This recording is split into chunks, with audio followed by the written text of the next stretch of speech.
السلام عليكم، ازيكم حبايبي؟ يا رب تكونوا بخير.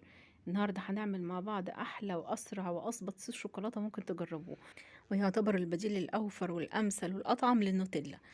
مكوناته اقتصاديه جدا، قوامه مظبوط، طعمه رهيب. تقدري تستخدميه في تزيين وحشو جميع انواع الحلويات والمعجنات. زينت بيه كب كيك، وكمان حشيت بيه باتيه وكان تحفه. يلا بينا على طول نبدا ونسمي الله ونشوف هنعمله ازاي. هنحتاج كوباية من اللبن، وزنها 200 جرام. هنزود عليها 100 جرام شوكولاتة خام، يعني تقريبا نص البار اللي بنشتريه جاهز بيبقى 200 جرام، احنا هناخد نصه بالظبط.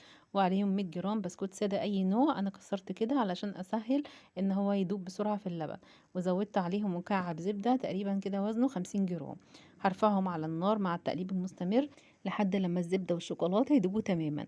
هيديني قوام كده تقيل ولكنه هيكون مخرز شوية.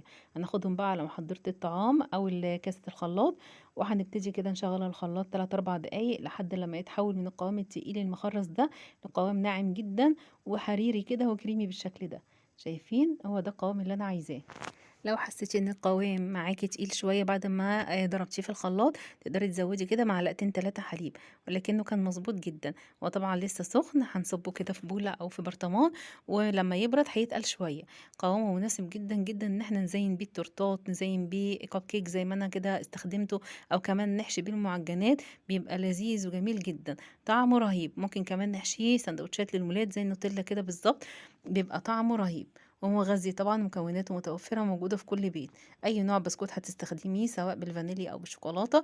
لو عايزاه لونه غامق تقدري تستخدمي البسكوت اللي بالشوكولاتة، أو تزودي عليه معلقة كاكاو. وبس كده خلصت وصفتنا. بجد وحقيقي طعمها لذيذ جدا جدا، ويستحق فعلا تكون ترند. أشوفكم على خير إن شاء الله في وصفات أحلى. شكرا ليكم، سلام عليكم.